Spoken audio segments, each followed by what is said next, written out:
As writers, we all get criticized from time to time. That's just the nature of the beast. Case in point, in a creative writing class in junior college, I shared one of my stories, which is not in my books now, with the class. The professor was very critical, along with another student who was also critical of the story. Now, mind you, the story will be reintroduced to the public one day in a future book. But the first draft of the story, which we all had to do, I thought was very good. It told a message, but actually it didn't, according to the professor and the student. So, with that, I just put it aside. I had a second story I thought was a modest tale, one that would easily be accepted by the professor and the student who criticized my last work. Well, they somewhat liked it, but again, they criticized that too. So I tried another story, which is, in fact, In Storm Over South Central, my latest book, and they liked the opening of that story. It caught their attention. The student was enthused about where the story would lead, and the professor was really excited about it. He loved the tension in the story. And that led me to believe one thing, and that I always carry that experience in that creative writing class to remind me that criticism, no matter what, if I take it the right way, it won't hurt me. It will help make me a better writer, author, you name it. But criticism is going to happen no matter what you write, no matter what you put out to the public. You can't expect anyone to not criticize your work because it happens, right? Not everything we publish as authors is going to be good for public consumption. Now, there's a trend, and it's a very unfortunate trend right now, that authors, who wrote a book for the first time, are coming out and lashing out against the people who happen to critique their work. For example, there was one site and there's one person who criticized two users for giving the book 4 out of 5 stars. You probably heard about the story and you probably know who I'm talking about, but still, 4 out of 5 stars is remarkable. It's great. It's not the perfect score we often look for, but it's a good score nevertheless, right? This author spent time on their Twitter feed criticizing these two users and then making it something other than what was originally discussed or brought up. It turned into anything but the criticism, or even the rating that it was. It was no criticism. They liked the book, but they just gave it 4 out of 5 stars, and this author went crazy. Man, let me just tell everyone here, and let me just say this as a matter of record. I, Charles L. Chapman, will never go to those lengths if someone happens to give my book 4 out of 5 stars. I take it as a badge of honor that someone liked my work. It wasn't perfect. No work truly is, except for the Bible. And I'll take that. I would take that any day of the week. Would I like 5 stars out of 5?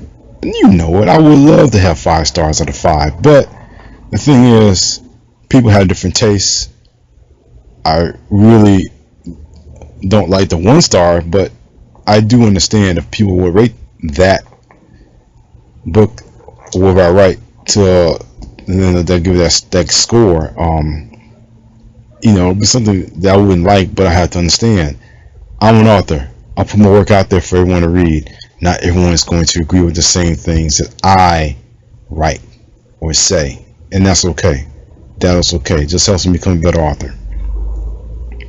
But how we take criticism, though, going back to the original point of all this, is how we get better.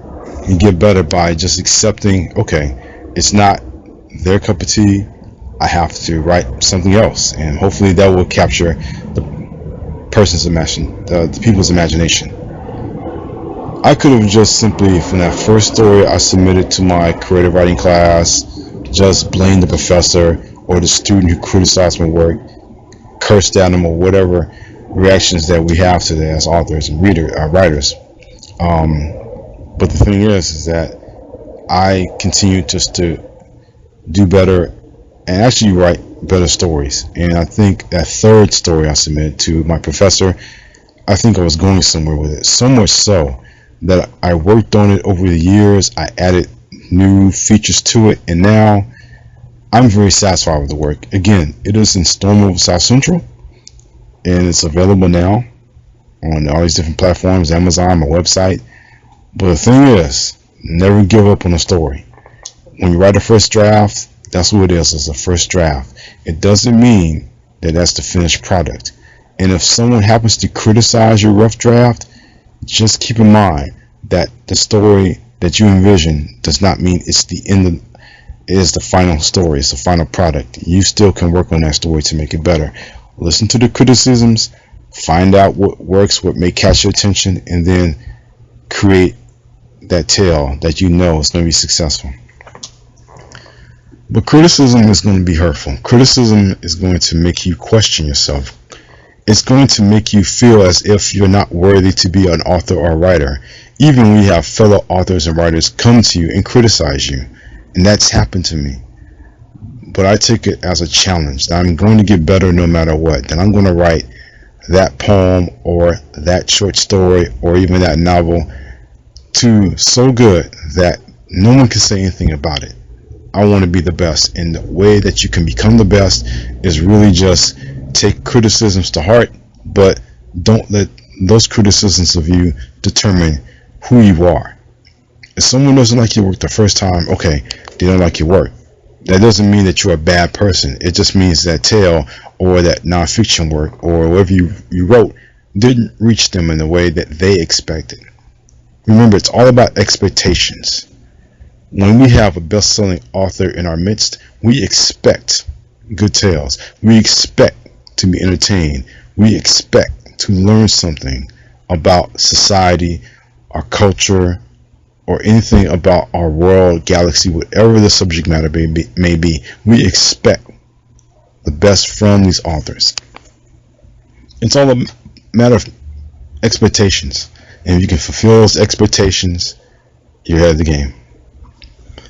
So all I can just say, as I close here, criticism, if you take it the right way and apply it as a challenge in your life, you will in fact get better.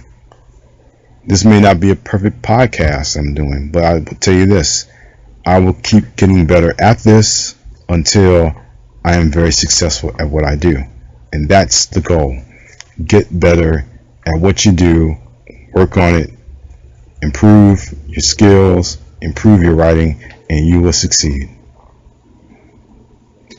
I think there's a saying, I'm going to say this, fortune favors the bold, right? You hear this on a crypto commercial, but I think fortune favors the bold, in my opinion, interpretation, is that if you're bold enough, if you're willing to take chances, if you're willing to take risks, you will be successful. So with that, I wish each and every one of you who plan to become an author or a writer the very best. Don't let criticism bring you down. Use it to help you lift up. And that's all I have to say. My name is Charles L. Chapman. My website is charleslchapman.com. Please take a look at it. Join the mailing list. Get the newsletter and find out what is going on with me as we have vehicles outside going crazy. But thank you so much for your support. I really appreciate each and every one of you listening to this. And if you feel so inclined, please smash the subscribe button and get hooked on to what else is going on in my world. Until next time, everyone, Have a good day, evening, week, and in closing, take care.